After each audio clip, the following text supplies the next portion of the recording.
mind taking some of these clips off. There one. I'm sure the boy's gonna want to burn some rubber. Is this gonna be just like a regular car where I can just jack it up under the differential? We're about to find out.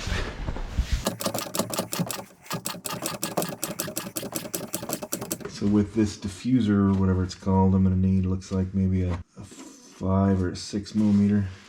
These tires are wider than the one on my Nova and the General. I really don't know what this is. And it's loose anyway, whatever it is.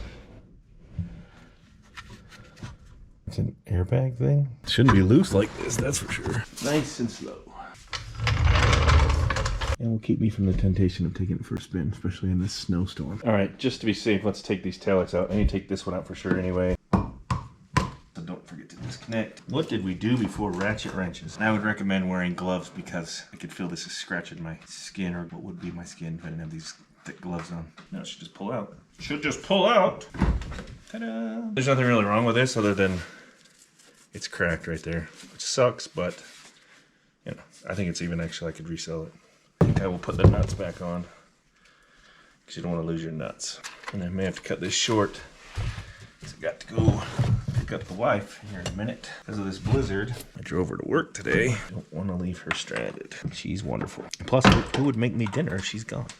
Oh, that was rude. Some of the best jokes have truth in them. Oh, I dropped my nut. That sucks. It's all a learning curve. So you learn with me. I watched the guy just do this a minute ago and I'm like, you're breaking it. So this thing comes out. When you press it in, it expands this bottom part. So if you just try to yank it off here, you're pushing it out and probably breaking something.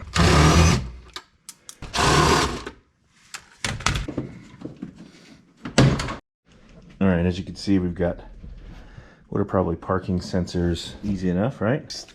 These are hard to get off. Broken piece. Not even sure what it's called. Kids just break their cars. They need to be more careful with their toys.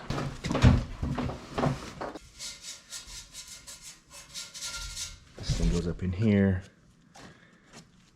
and down. So goal accomplished. Got the rear bumper off. Now I can work on that while I'm waiting for the doors and the fender. Once I get that on, I will spray the rear bumper after I fix the dent and the front.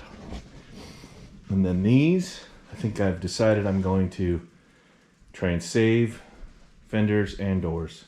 Since I have to spray this anyway, just spray the whole thing. All right, so I just looked this up. It's a bumper bracket that goes on the side here. So, I mean, I could have just glued it back together. Nobody will ever see it. But I just believe it's just better to fix it if I can.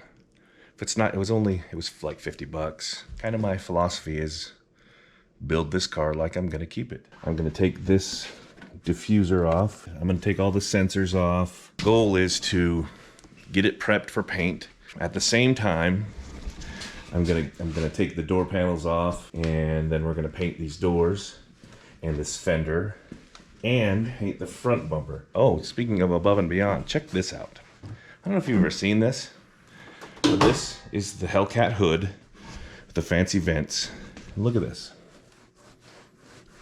This car is 28,000 mile car and it's got bubbling, like rust, corrosion. I've thought, well, I'll just wrap the hood in black. It looks cool anyway.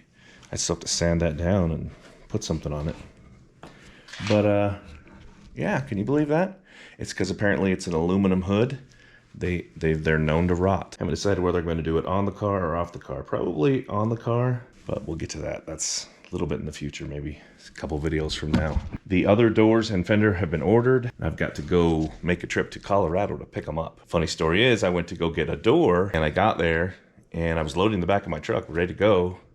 Got a good deal, nice people. And I looked and I'm like, holy crap, there's a giant dent in the door. I could have fixed the dent, but the whole point was not to have to paint the car. So beware, if you buy a salvage car, even if you're sure, I was sure that I had these lined up locally in my town, which I did kind of, but they sold 2 of the pieces I needed, and the third one is a big dent in it. Not their fault. I didn't buy them first. Another one, the wheel locks. I had to order another kit because the wheel lock opener I bought did not fit. I'm actually glad that I started taking this apart because I was about to go take it for a spin, and I really wanted to. But if you heard this car, is so cool. It makes you want to take it for a spin. But this comes out easy enough. We'll find out right now.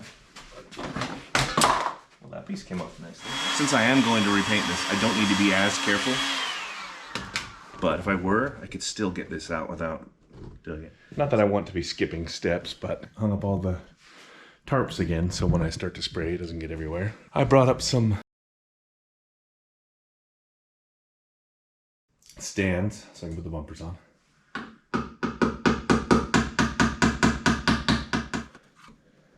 That's got two out too far now. I'm just trying to get the basic shape, you know, without a big dent there. Gotta be careful not to overdo it. Follow the contour. Could have filled this whole thing with filler and nobody would have seen it. But you gotta do a good job because your reputation will follow you. If I were building this for my grandma would have loved to have a Hellcat. She would be little old lady from Pasadena. It's not just the dent itself, it's the surrounding the dent is pushed. It's like kind of crinkled. You know, it'd be super cool if the kid who stole this car, it's from Los Angeles, California area. If you stole this car and you're not in prison, I assume you probably just got a, you know, probation or whatever they would give you. If you're in California, maybe you just got a no, no, no. I like to feel it and not look at it so my eyes don't deceive me. But that's right on the angle. We got the filler mixed up all nice, and we'll put a very thin coat. I actually made probably too much.